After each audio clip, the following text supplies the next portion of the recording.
이산수학 두 번째 강의를 시작하겠습니다. 2장에서 다루는 내용은 논리와 명제입니다. 단원의 주요 목표를 살펴보면 논리, 명제, 추론과 관련된 다양한 논제들을 고찰하는 걸로 되어 있습니다. 6가지 주요 논리 연산을 진리표를 통해서 익히고요. 항진명제는 항상 옳은 거고 모순명제는 항상 틀린 것을 말하는데 이거를 진리표를 통해서 판단하고 논리적으로 동칭 관계인 것, 서로 이퀴벌런트한 관계인 것이 어떻게 되는지, 그 다음에 왜 사용하는지, 그 다음에 수로 한정자란 무엇인지에 대해서 이해하고요. 그 다음에 유효 추론과 허위 추론을 진리표를 통해서 결정을 해보고요. 그 다음에 논리형 컴퓨터 언어인 프롤로그의 예를 살펴보고 마지막으로 논리의 응용 분야에 대해서 살펴보겠습니다. 이번 슬라이드는 2장에서 다루는 내용들을 나열하고 있습니다. 논리와 명제, 논리 연산, 항진 명제와 모순 명제, 논리적 동치 관계, 추론, 수로 논리, 그 다음에 논리용 언어로서 프롤로그, 그 다음에 논리의 응용에 대해서 다루고 있습니다. 자, 먼저 기본 사항들에 대해서 조금씩 살펴보면요. 논리란 일단 영어로 로직이라고 하는데요.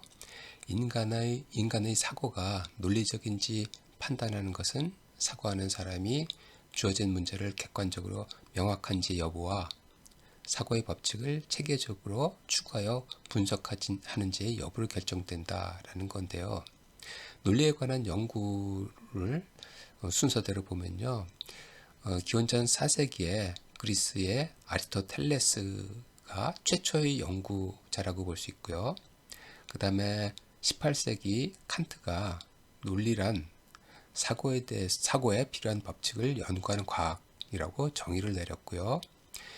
그래서 현대의 기호 논리학, 심벌 로직으로 발전되었습니다. 자, 그러면 기호 논리학에 대해서 좀 더 살펴보겠습니다. 기호 논리학이란 논리학에서 사용하는 명제, 프로포지션들을 수학적 기호를 사용해서 표현하는 방법을 기호 논리학이라고 하는데요. 자, 일상 언어를 사용했을 때는 혼란스럽고 오류가 발생하기 쉬운데 명제를 쉽게 다룰 수 있도록 현대 논리학에서는 기호를 많이 사용하는데요. 그래서 기호를 사용한 논리학이다 해서 기호 논리학 또는 수리 논리학이라고 부릅니다. 예를 들어서 X는 Y의 아들이다라는 명제는 son 괄호하고 X, Y라는 수로 predicate로 나타낼 수 있습니다. 자, 일반적으로 단순한 서술문인 경우에 주어와 수어로 구성되죠. 이때 수어는 어떤 속성을 나타내고 그 속성의 주체가 주어로서 주어지는 겁니다. 수어 논리란 predicate logic이란 이와 같이 명제의 수어 부분에 대한 분석에 기초하고 있는 것입니다. 자, 예를 들어서 설명하는 게 좋겠죠.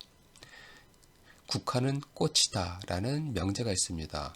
여기서 국화는 주어로서 X, 소문자 X로 표현하고요. 그 다음에 꽃이다 이 부분이 수로가 되는데요. 수로를 P 대문자로 표현한다 그러면은 국화는 꽃이다 라는 문장을 우리가 기호로서 표현한다면요. P 꽃이다 그 다음에 가로치고 X 국화 와 같은 형태로 표현을 할 수가 있습니다. 자, 이와 같은 수로는 한정 기호에 의해서 한정되고 and, or와 not과 같은 연결사에 의해서 연결돼서 체계화된 공식을 이루게 됩니다. 그럼 한정 기호란 게 뭔지 한번 볼까요? 한정 기호란 x를 변제라고 할 때 한정 기호는 이와 같습니다. 전칭 기호 얘는 모든 x에 대해서 for all x는 이런 형태로 표현하고요. 여기에 h자를 뒤집은 게 모든 x다 이걸 가리키고요. 그 다음에 존재 기호는 이러한 게 존재한다. 이런 X가 존재한다. 또는 어떤 X에 대해서 뭐뭐뭐가 성립하는 X가 적어도 하나 있다. 그래서 얘는 모든 거에 대해서 적용되는 거고 얘는 모든 게 아니라 그런 걸 만족시키는 X가 있다라는 형태가 되겠습니다. 자, 이번에는 이 다른 예를 살펴볼 텐데요. 자, B of X는 자연수이다 라는 거고요. 그 다음에 C of X는 정수이다. 그렇다면은 이 한정기호를 사용해서 표현을 해보면 이렇게 되겠네요. 모든 X에 대해서 B of X, 아까 이게 X가 자연수라는 거죠. 그렇죠? X가 자연수이면 그 다음에 얘는 이 조건을 만족한다면은 요게 성립한다. 요게 성립한 게 뭔가요? X가 여기서 보면 X가 정수이다 라는 걸 표현하는 거죠. 그래서 요런 형태로 우리가 표현을 해줄 수가 있다는 거죠. 그래서 수리의 논리학은 이러한 체계화된 공식들을 다루는 수리적 규칙을 정의해서 이들을 쉽게 다룰 수 있도록 하고요. 특히 인공지능 분야에 기초가 되는 지식으로 많이 응용되고 있습니다. 자, 이와 같이 논리의 목적은 특정한 논리를 통한 입증이 옳은가를 측정하는 데 필요한 법칙을 제공하고요. 논리에 대한 연구와 응용 분야라고 할 수 있고요. 컴퓨터 관련 학문이나 공학 등 여러 분야에 폭넓게 응용되고 있습니다. 알고리즘을 설계하거나 알고리즘이 동작하는 것을 증명하거나 디지털 논리를 설계하고 분석하고 논리 프로그램 관련 분야, 관계형 데이터베이스 이론, 오토마타와 계산 이론, 또 인공지능 등에 필요한 이론적 기반을 제공하고 있습니다. 지금까지는 2장에 대한 인트로덕션이었고요. 2.1절에서는 논리와 명제에 대해서 다루고 있습니다. 자, 명제 논리와 수로 논리에 대해서 우리 공부할 텐데요. 명제란 참과 거짓을 표현할 수 있는 식 또는 문장이 되는데요. 그럼 명제 논리란 주어와 수로를 구별하지 않고 전체를 하나의 식으로 처리해서 참 또는 거짓을 다루는 법칙이라고 할 수 있습니다. 수로 논리는 일단 수로는 뭐뭐뭐는 무엇이다 또는 무엇하다와 같은 문장 구조로 주어와 수로로 구성되어 있습니다. 그럼 수로 논리란 주어와 수로 간의 관계를 다루는 법칙이라고 할 수 있습니다. 자, 그러면 좀 더 명확하게 명제란 무엇인지 한번 정의를 내려보겠습니다. 명제, proposition이란 어떤 사고를 나타내는 문장 중에서 참 또는 거짓을 객관적이고 명확하게 구분할 수 있는 문장이나 수학적 식을 말한다 라고 정의되어 있습니다. 자, 아래 먼저 한번 명제가 될 수 있는 것과 없는 것을 한번 구별을 해볼까요? 명제는 어떤 문장이나 식이 애매하지 않고 참인지 거짓인지가 명백해야 된다는 겁니다. 예를 들어서 3 더하기 2는 4다는 확실한 거죠. 옳고 그름이. 그래서 이거는 거짓이므로 어쨌든 거짓되는 문장이기 때문에 얘는 명제라고 할 수 있는 데에 비해서 지금은 몇 시인가 또는 과제물을 가급적 빨리 제출하시오 와 같은 문장은 이게 참인지 거짓인지 우리가 명백하게 말할 수 없기 때문에 명제라고 할 수가 없습니다. 자, 그러면 명제의 표현 방법을 보면요. 어떤 영어 문자를 사용해서 뭐 PQR과 같은 식으로 표기를 하고요. 그 다음에 명제는 참 또는 거짓이 분명해야 된다고 그랬죠. 그래서 참인지 거짓인지 그 값을 가질 때 그 값, 명제의 진리값이라고 부릅니다. 참인지 또는 거짓인지. 그래서 참일 때는 true, 거짓일 때는 false와 같은 형태로 표현을 할 수가 있겠습니다. 명제는 참인지 거짓인지 true와 false 두 가지의 진리값만 갖기 때문에 이진 논리, 바이너리 로직이라고 부릅니다. 자, 이번에는 수학 백과에 나 있는 그 내용을 가지고 좀 더 부연 설명을 해보겠습니다. 명제란 참인지 거짓인지를 판별할 수 있는 평서문으로 통상 정의를 하는데요. 명제 논리란 명제들 사이의 연결사를 다루는 논리다. 연결사에 대해서 아래 좀 더 설명하고요. 명제들에 대해서 다른 명제들이 유도 또는 증명되는 관계를 다루는 것입니다. 사실 이 명제 논리는 맨 처음에 주어진 초기에 주어진 명제가 참인지 거짓인지 판별하는 게 주요 관심사는 아니고요. 초기에 주어진 명제로부터 주어진 명제가 참 또는 거짓을 가정할 때 이 주어진 명제들을 연결사로 연결해서 만들어지는 새로운 명제에 대해서 참인지 거짓인지를 어떻게 판별할 것인지를 다루는 논리를 말합니다. 이러한 이해를 통해서 명제들에서 다른 명제들이 유도되는 개념을 살펴볼 수 있게 되는 겁니다. 자, 그러면 연결사 또는 결합자 또는 논리 연산자에 대해서 보면요. 두 종류를 생각할 수 있는데요.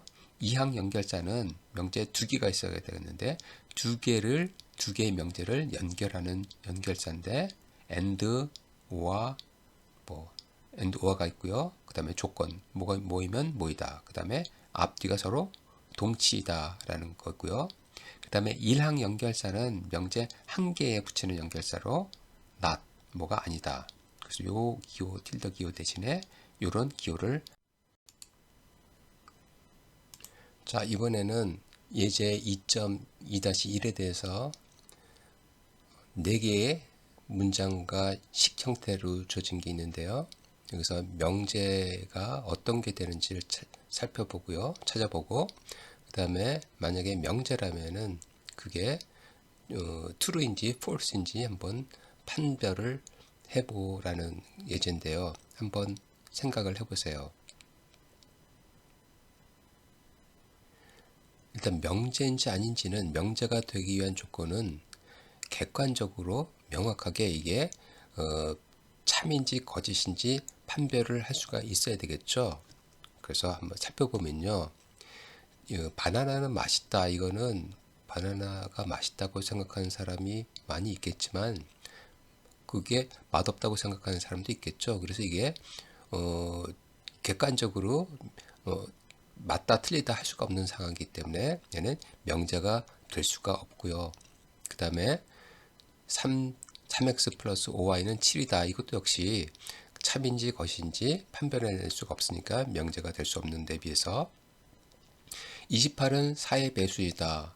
4의 배수이거나 아니거나 둘 중에 하나 true, false를 판별을 해낼 수 있기 때문에 얘는 명제가 되는 거고요. 또 28은 4의 배수가 맞기 때문에 얘는 명제이면서 진리값은 true가 되는 거고요. 네 번째 문장은 지금 어디로 가는 중입니까? 이것도 역시 참과 거짓을 판별할 수 없으니까 명제가 될 수. 자, 다음 예제를 한번 살펴볼까요? 여기에 4개의 문장들이 있는데요. 이 4개의 문장들이 모두 명제인지는 쉽게 확인을 할 수가 있겠죠. 명제인지 아닌지는 이게 명확하게 true 또는 false를 판별할 수 있느냐, 이걸 갖고 판단을 내리면 되겠는데요. 일단 4개들이 다 그 조건을 만족하기 때문에 명제가 된다는 것은 쉽게 확인할 수 있습니다. 그러면은 이 명제들이 이번에는 참인지 또는 거짓인지를 한번 판별을 해볼까요? 6과 4를 비교해서 6은 4보다 작다. 이거는 거짓이죠. 그 다음에 유체 것은 노란색이다. 이거는 맞는 얘기이기 때문에 true. 그 다음에 3 곱하기 7의 값은 홀수이다. 21은 홀수이기 때문에 true가 되는 거고요. 공기는 화학식이 H2로 표현되지가 않죠. 이게 틀린 거기 때문에 역시 false인 명제가 되는 거고요. 그래서 1과 4는 거짓이고 2와 3이 참인데 하여튼 4개 다 true 또는 false이지만 다 명제가 된다는 것을 우리가 확인할 수 있습니다.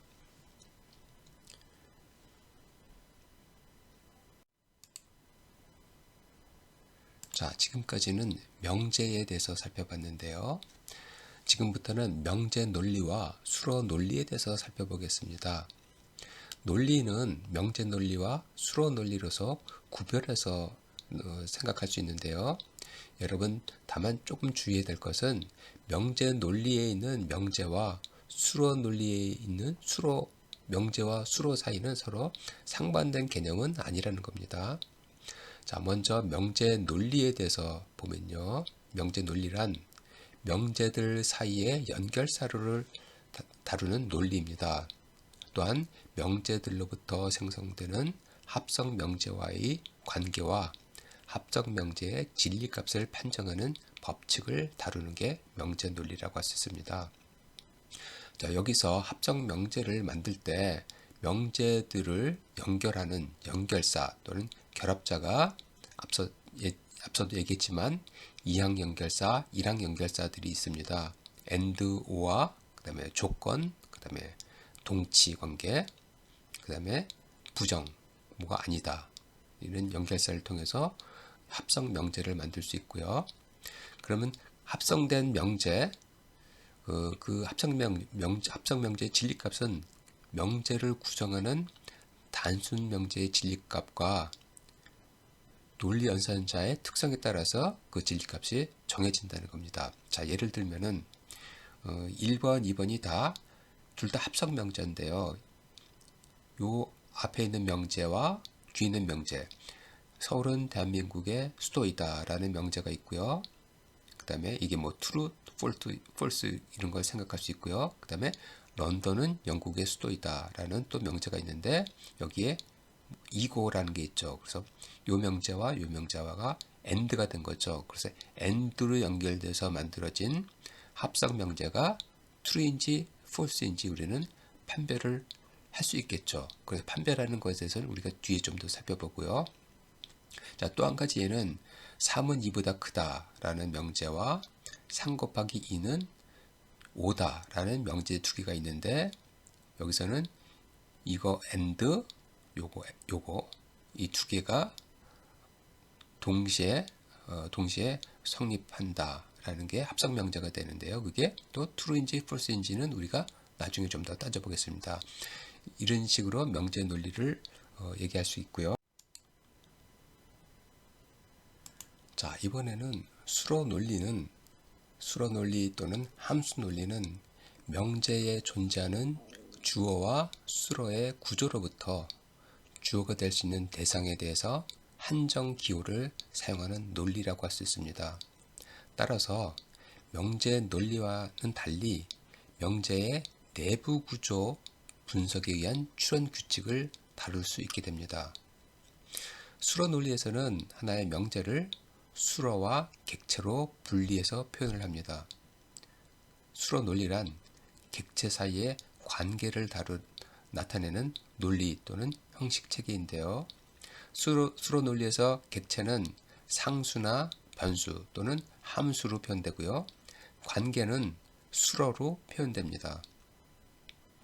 자, 그 다음에 객체의 집합이 가지는 특성은 변수와 한정 기호로 표시되고요. 하나의 수로로 구성되는 원자 문장은 참 혹은 거짓 중 하나의 값을 가지고 연산자로 연결돼서 복합 문장을 구성하게 됩니다. 요거에 대해서 자, 이번에는 수로 논리에서 지식 표현을 하는 예시를 한번 들어보겠습니다. 자, 앞 슬라이드에서 우리는 수로 논리에서는 명제를 수로와 객체로 분리해서 표현한다고 그랬고요. 객체는 또 변수와 상수로서 나타낸다고 그랬죠. 그래서 여기서 우리 객체로서 변수 x와 상수, 변수는 어떤 정해진 게 아닌 거고요. 상수는 딱 정해진 게 되겠죠. 그래서 여기서 소크라테스가 상수가 되는 거고 변수는 누가 될지 정해지지 않은 상태입니다. 그 다음에 수로로서 사람이다. 그 다음에 뭐들은 죽는다 라는 것을 이렇게 표현을 해봤습니다. 자, 그러면은 소크라테스는 사람이다 라는 것을 이런 형태로 표현할 수가 있겠습니다. 사람이다. 그 다음에 여기 객체 객체로서 여기서는 상수로 소크라테스를 여기다 집어넣었죠. 자, 그 다음에 또 하나의 명제는 모든 사람은 죽는다라는 명제를 한번 표현을 해보면요. x를 변수로 놨습니다. x가 사람이다 라는 게 앞에 있는 명제고요. 그 다음에 x는 죽는다. 그러면은 여기서 이건 조건을 만족하는데요. 요거이면은 요거이다. 그런데 여기 또 한정 기호가 들어가네요. x가 모든 x에 대해서. 따라서 x는 변수인데 모든 사람은 죽는다 라고 표현을 할 수가 있겠죠. 그럼 이 두 개의 명제로부터 또 다른 명제를 우리가 유도를 해낼 수 있는데요. 소크라테스는 죽는다. 소크라테스는 죽는다라는 이런 명제를 또 유도를 해낼 수가 있겠죠. 자, 하나의 수로는 하나 이상의 객체를 수식할 수 있는데요. 또 객체는 상수가 사용될 수도 있고 변수가 사용될 수도 있다고 그랬죠. 자, 변수가 사용될 때 변수 x가 나타내는 객체를 다 모아놓은 것을 정의역이라고 부르고요. 이 정의역 내에서 우리는 한정기호, 존재기호와 전칭기호를 앞에서도 얘기했지만 수로 논리의 기원은 고대 그리스의 아리스토텔레스까지 거슬러 올라가고요. 그 이후에 18세기의 칸트라든지 그 다음에 19세기, 20세기까지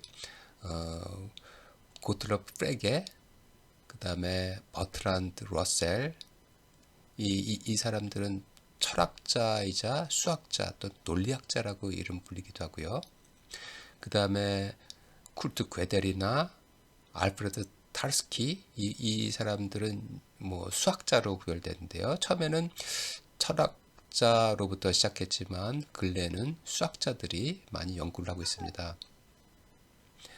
수로 논리는 기호 기반 인공지능에서 사용하는 지식 표현 및 추론의 모체가 되었고요. 그 예를 들면은 존 로빈슨이 1965년도에 제안한 레졸루션 메소드와 이에 기반한 프로그래밍 언어인 프롤로그 등을 들 수가 있고요. 이 프롤로그는 IBM에서 개발한 인공지능 기반의 질의응답 시스템인 왓슨의 자연어 처리에 활용되었다고 합니다. 자, 수로 논리와 명제 논리와의 차이를 한번 볼까요? 명제 논리에서는 명제가 최소 단위이므로 명제의 내부 구조에 대한 분석은 이루어질 수가 없습니다. 예를 들어서 아래와 같은 두 명제, 소크라테스는 사람이다. 그 다음에 플라톤은 사람이다. 이 두 개의 명제는 완전히 별개의 사실이고 이거로부터 소크라테스와 플라톤이 모두 사람이라는 유사점을 발견할 수는 없습니다. 즉, 명제 논리는 지식 표현을 일반화할 수가 없습니다. 따라서 모든 사람은 죽는다라는 명제를 추가할 때 이 소크라테스는 사람이다, 플라톤은 사람이다, 그 다음에 모든 사람은 죽는다라는 세 개의 명제로부터 소크라테스와 플라톤이 모두 다 죽는다라는 사실을 유도해낼 수가 없게 되는 것입니다. 이에 비해서 수로 논리는 명제 논리의 이러한 문제를 해결할 수가 있습니다. 수로 논리는 하나의 명제를 수로와 그 수로의 수식을 받는 객체로 분리하여 수로, 걸어치고 객체 이와 같은 형태로 표현을 합니다. 이미 앞에서 예를 들었지만 앞에 세 명제는 아래와 같은 수로 논리식으로 표현할 수 있습니다. 소크라테스는 사람이다. 이거는 휴먼 가로치고 여기서는 상수 소크라테스가 들어가죠. 그 다음에 플라톤은 사람이다. 휴먼 가로치고 객체 플라톤, 여기서는 객체가 상수로 들어갔죠. 그 다음에 모든 사람이 죽는다. 이거는 모든 x에 대해서 휴먼 가로치고 변수로 표현됐네요. 여기서 객체는. 그래서 x가 휴먼이면은 죽는다. 이런 형태로 표현해서 모든 사람을 죽는다라는 것을 표현을 할 수가 있게 되고요. 여기서 휴먼은 사람이다라는 수로에 해당되는 거고, 소크라테스와 플라톤은 각각 객체가 되는 거고요. 소크라테스와 플라톤이 모두 휴먼이라는 공통된 수로의 수식을 받고 있습니다. 휴먼 가로치고 소크라테스, 또 휴먼 가로치고 플라톤, 이게 모두 참이라면 아래에 있는 명제 모든 x에 대해서 x가 휴먼이면은 x는 죽는다. 요거에 의해서 소크라테스는 죽는다. 그 다음에 플라톤 죽는다. 이게 모두 다 참이라는 사실을 유도해낼 수가 있게 됩니다. 자, 지금까지 2.1절에서는 논리와 명제에 대해서 살펴봤습니다. 2.2절은 논리 연산에 대한 건데요. 논리 연산자를 사용해서 두 개 또는 그 이상의 명제들을 합성해서 만들어진 합성 명제의 진리표를 만드는 게 이번 2.2절의 주요 내용이라고 할 수 있습니다. 먼저 정의 2-2를 한번 볼까요? 하나의 문장이나 식으로 구성되어 있는 명제를 단순 명제라고 하고, 여러 개의 단순 명제들이 논리 연산자들로 연결되어 만들어진 명제를 합성 명제라고 합니다. 예를 들어서 장미꽃은 빨갛다, 유채꽃은 노랗다. 이 각각은 단순 명제이고, 장미꽃은 빨갛고 유채꽃은 노랗다. 이거는 합성 명제가 됩니다. 단순 명제들을 연결시켜주는 역할자가 논리 연산자 또는 연결사, 결합자라고 부르는데요. 이와 같은 and, or와 not과 같은 연결자를 말합니다. 연결자들은 1항 연산자와 2항 연산자가 있는데요. 앞서 살펴봤지만 2항 연산자는 and와 or와 and처럼 두 개의 명제들을 연결시켜주는 형태고요. 1항 연산자는 이런 부정처럼 뭐가 아닌 것처럼 한 개의 명제에 대해서 연결해주는 연상자가 됩니다. 자, 그러면은 합성 명제의 진리값에 대해서 살펴볼까요? 합성 명제를 구성하는 단순 명제의 진리값과 논리 연산자의 특성에 따라서 합성 명제의 진리값이 정해집니다. 단순 명제의 진리값은 그 명제가 참이냐 거짓이냐에 따라서 true 또는 false이죠. 합성 명제의 경우에는 이 진리값을 따지는 게 좀 복잡한 경우가 많은데요. 보통 진리표를 사용해서 단계적으로 연산함으로써 원하는 합성 명제의 진리값을 좀 더 쉽고 편리하게 구할 수가 있습니다. 논리기호, 논리 연산자들을 여러 번 사용해서 합성 명제를 구성할 때 합성 명제 P, 여기서 가로치고 PQR, 이 안에 있는 PQR들은 변수가 되는데요. 이 변수가 여기서는 부분 명제가 되는 거죠. 그래서 부분 명제가 이 합성 명제의 변수로 작동을 하고요. 여기서 합성 명제의 진리값은 각 변수 또는 이 부분 명제들의 진리값과 그 다음에 연산자의 특성에 의해서 구할 수가 있습니다. 자, 표 2.1에는 여러 가지 논리 연산자의 이름하고 기호에 대해서 나와 있습니다. 1항 연산자인 부정은 이런 틸더 표시로 표현되고요. not의 의미를 갖고요. 그 다음에 논리 곱은 and에 해당하는 건데 이런 기호로 표현해 주고요. 그 다음에 or에 해당하는 논리 합은 요 기호를 사용합니다.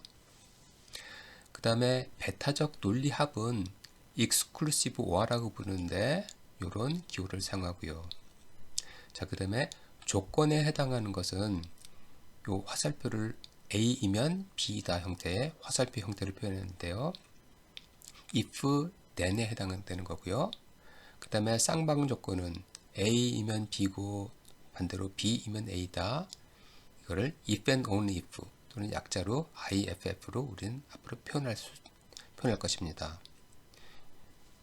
자, 그럼 지금부터는 각각의 연산자에 대해서 논리 연산자와 명제와 같이 사용해서 진리표를 만드는 과정을 한번 살펴보겠습니다. 자, 그럼 제일 먼저 부정을 나타내는 연산자에 대해서 살펴보죠. 이미 명제 P가 주어졌을 때 그 명제에 대한 부정은 명제 P의 반대가 되는 진리값을 가집니다. 이 부정에 해당하는 연산자는 일항 연산자죠. 기호로는 not P 이렇게 tilde라는 표시를 사용하고요. 진리값을 보면은 P의 진리값이 true이면 not P의 진리값은 거짓이 되고 반대로 P의 진리값이 거짓이면 이 not P의 진리값은 참이 되겠습니다. 자, 그러면은 예제 2-4는 아주 간단한 예제인데요. P가 명제일 때 진리표를 이용해서 P가 두 번 들어간 것의 진리값이 P의 진리값과 동일하다는 것을 보이라는 겁니다. 자, 그러면 먼저 P에 대한 진리값을 P는 true, false 둘 중에 하나죠. 그 다음에 not P다 그러면은 P를 진리를 뒤집은 거가 되기 때문에 이게 P가 true이면은 not P는 false가 되고 이쪽이 false이면 여기가 true가 되는 거고요. 자, 이번에는 not P에 해당하는 것을 한 번 더 부정을 했습니다. 그러면은 이 not P에 해당하는 진리값을 뒤집어야 되겠죠. 그러면 이게 true가 되고 true였던 게 false가 되니까 제일 왼쪽에 있는 거와 제일 오른쪽이 진리표가 동일하기 때문에 P와 더블 부정한 P는 동일한 진리값을 갖는다라는 것을 알 수가 있죠. 자, 이번에는 이항 연산자로서 논리 곱을 만들어주는 AND 연산자에 대해서 한번 살펴보겠습니다. 임의의 단순 명제 P와 Q가 있고요. 그 다음에 AND라는 연산자가 있을 때 이 AND 연산자에 의해서 만들어지는 합성 명제 P and Q 이렇게 표현하는데요. 우리는 P and Q라고 읽습니다. 그러면은 두 명제의 논리 곱으로 만들어지는 명제 P and Q는 P와 Q 각각이 모두 참일 경우에만 참이 됩니다. 그렇지 않으면 거짓의 진리값을 갖는데요. 이 표를 한번 살펴보죠. 왼쪽에 P와 Q 각각의 단순 명제는 true 아니면 false인데 나올 수 있는 모든 경우의 수는 4가지 경우가 그 조합이 가능하겠죠. 이 각각이 모두 true일 때만 P and Q의 진리값은 true가 되고 나머지 어느 하나라도 틀리면은 거짓이 됩니다. 그래서 양쪽이 true일 때만 true고 나머지는 거짓이 되는 진리표가 만들어집니다. 자, 이번에는 2-5의 예제를 한번 살펴보죠. 여기에 단순 명제 2개를 가지고 만들어진 합성 명제가 있는데요. 각각 단순 명제의 진리값을 구하고 그 다음에 앞에서 우리가 살펴봤던 진리표를 이용해서 논리 곱으로 만들어진 합성 명제의 진리값을 한번 구해보도록 하죠.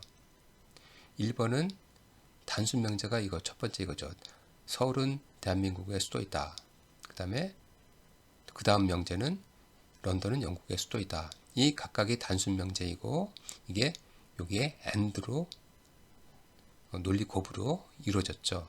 그랬을 때 그럼 어떻게 될까요? 여러분 잠시 생각을 한번 해보세요.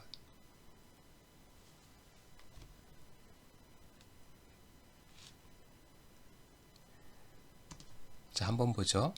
여기 단순 명제, 여기 서울은 대한민국의 수도이다. 얘는 true가 되겠죠. 그 다음에 런던은 영국의 수도이다. 이것도 true가 되고 앞서 봤던 진리표에 의해서 P도 true고 Q도 true이면은 P and Q의 진리값은 true가 되겠죠. 그래서 이 합성 명제의 진리값은 true가 될 것이고요. 자, 그 다음에 2번 문제는 3은 2보다 크다는 명제가 있고 3 곱하기 2는 5라는 명제가 있는데 앞에 있는 것은 맞으니까 이 명제는 true가 되는 데 비해서 3 곱하기 2는 5다라는 것은 틀렸기 때문에 false가 되겠죠. and로 엮여져 있기 때문에 어느 하나라도 false면 false가 되기 때문에 이 합성 명제는 false 값을 갖게 되겠네요. 자, 그 다음에 세 번째는 사과는 과일이라는 명제 역시 true가 되고 시금치는 채소이다는 명제도 역시 true죠. 그러니까 둘 다 true이니까 이 전체의 합성 명제는 true 값을 갖게 되겠죠. 자, 이번에는 논리 합인데요. 두 개의 명제 P와 Q가 오화라는 연산자로 연결돼서 만들어지는 합성 명제에 대해서 진리값을 한번 살펴보도록 하죠. 여기서 우리는 이 오화를 논리 기호로 이런 기호를 사용해서 표현하고요. 우리는 P5와 Q라고 읽어줍니다. 자, 그러면은 이 경우에 두 명제의 논리 합에 의해서 만들어진 명제는 각각의 명제 중에서 어느 하나를 true이면은 합성 명제는 true 값을 가진다는 얘기죠. 그래서 가능한 이 네 개의 조합 중에서 어느 하나라도 true인 것이 위에 세 가지 경우죠. 그래서 위에 세 가지 경우에 이 합성 명제의 진리값은 true가 되는 것에 비해서 둘 다 false일 때만 합성 명제의 값은 false가 됩니다. 자, 예제 2-6은 예제 2-5의 단순 명제를 그대로 사용했지만 연산자를 and 대신에 or를 사용한 게 케이스입니다. 이 경우에 대해서 합성 명제의 진리값을 한번 구해보죠. 자, 이 단순 명제의 진리값이 둘 다 true였기 때문에 or로 만들어진 합성 명제는 당연히 or가 될 것이고요. 아까는 여기가 and로 연결됐기 때문에 이 둘 중에 어느 하나라도 false면은 false였는데 지금 오화에서는 둘 중 어느 하나라도 true이면 합성 명제는 true가 되기 때문에 얘는 합성 명제의 진리값이 true가 되겠죠. 세 번째는 P도 true고 Q도 true니까 어느 하나라도 true면 true니까 얘는 전체 진리값이 true가 되겠죠. 자, 이번에는 베타적 논리 합에 대해서 살펴볼까요? 명제 P와 Q가 있고 이런 기호로 표현된 이 논리합은 베타적 논리합은 exclusive or라고 읽는데요. 이 진리값은 P와 Q 중에서 하나는 true이고 하나는 거짓이었지만 참의 진리값을 갖고 그렇지 않으면 거짓의 진리값을 가집니다. 자, 이 진리표를 한번 보면요. 하나는 true이고 하나는 false이지만 true가 되는 거죠. 여기처럼 하나는 false이고 하나는 true면 true이고 나머지 경우는 다 false가 되는 거죠. 자, 얘를 다르게 생각하면요. P와 Q 중에서 두 개가 서로 다르면 true이고 두 개가 같으면 false이다. 이런 방식으로 우리가 이해를 해도 되겠죠. 자, 이번에는 조건 연산자에 대해서 알아보겠습니다. 조건 연산자를 함축 implication이라고 하는데요. 임의 명제 P와 Q가 있고 조건 연산자인 이 화살표로 만들어진 조건 명제는 P는 Q다. 이런 형태로 표현하고요. P면 Q라고 읽고요. 그래서 P는 가정이 되는 거고 Q는 결론인 셈이죠. 이 조건 명제에 대한 진리표가 표 2.6에 있는데요. 여기서 보면은 P가 true인 경우에 Q가 true이면 true이고 Q가 false이면은 P는 Q다의 진리표는 false가 되고요. 나머지 조건 P가 조건이 false라면은 Q가 true인지 false인지 상관없이 P는 Q다의 진리값은 true가 됩니다. 자, 따라서 이 조건 명제에 대한 진리표를 보면요. P가 true이고 Q가 false일 때만 false이고 나머지는 다 true라는 걸 알 수 있습니다. 이걸 한번 다르게 한번 해석을 해볼까요? 예를 들어서 P라는 명제를 비가 온다라고 생각하고요. Q라는 명제를 철수는 공부를 한다. 이런 식으로 한번 생각을 해보죠. 그러면은 P는 Q다라는 이 조건 명제는 비가 오면은 철수는 공부를 한다. 이렇게 해석할 수 있는데요. 자, 그러면은 P가 true인 경우에 비가 올 때 철수는 공부가 하니까 비가 오면 철수는 공부를 한다는 이 명제가 true라는 걸 알 수 있죠. 자, 그런데 두 번째를 보면요. 비가 오는데 철수는 공부를 하지 않아요. 그러면은 비가 오면 철수를 공부를 한다는 게 맞는 말이 아니죠. 그래서 false가 되는 거고요. 자, 이번에는 비가 온다는 게 맞지가 않아요. 그러니까 비가 오지 않으니까 철수는 공부를 하든 공부를 하지 않든 비가 오면은 철수는 공부를 한다는 게 이게 틀린 말은 아닌 거죠. 비가 안 온다고 그래서 이게 뭐 틀리다라고 할 수는 없는 거니까요. 그래서 이런 진리표가 합리적이라는 것을 우리가 이해할 수 있겠습니다. 자, 조건 연산자 이 화살표로 만들어지는 조건 명제는 P이면 Q이다 뿐만 아니라 아래 같은 다양한 표현하고 진리값이 똑같다는 것을 우리는 확인할 수 있는데요. 뭐 P이면 Q이다, if P then Q 또는 이와 같이 얘기할 수 있습니다. P는 Q에 대한 충분 조건이다. 반대로 Q는 P의 필요 조건이다. 그 다음에 P implies Q와 같이 뭐 이게 이 네 가지가 다 동일한 것을 표현한다고 얘기할 수 있습니다. 그래서 P이면 Q이다 해서 앞에 있는 것은 충분 조건이고 뒤쪽에 있는 게 필요 조건이 되는 겁니다. 자, 예제 2-7을 한번 살펴보죠. 여기 세 가지의 조건 명제가 주어졌는데요. 각각에 대해서 P이면 Q다의 진리값을 한번 구해보세요.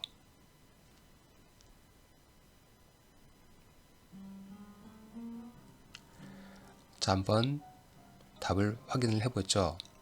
앞에 있는 명제가 P고 뒤에 있는 명제가 Q인데요. 명제 P 바다가 육지라면 이게 P가 맞나요? 틀리나요? false죠. 그렇죠? false이기 때문에 뒤에 있는 Q가 true인지 false인지 상관없이 항상 true가 될 텐데요. 런던은 영국의 수도인 게 맞던 틀리던 이 조건 명제는 항상 true가 되는 거고요. 자, 2번을 보면은 앞에 있는 명제 P의 명제는 true가 되네요. 그래서 뒤에 있는 명제가 Q가 그대로 적용이 되겠죠. 따라서 이 Q의 명제가 3은 5보다 크다는 게 false가 되기 때문에 이 조건 명제의 진리값은 false가 되겠네요. 자, 세 번째 경우를 보면은 앞에 있는 명제, 조건 명제는 P가 유채꽃이 빨갛다는 게 틀리죠. false이기 때문에 뒤에 있는 거랑 상관없이 항상 true가 되겠죠. 여기서 바다가 육지라는 게 틀리지만 앞에 있는 P 조건이 틀렸기 때문에 이 조건 명제 전체의 진리값은 true가 된다는 것을 알 수 있겠습니다.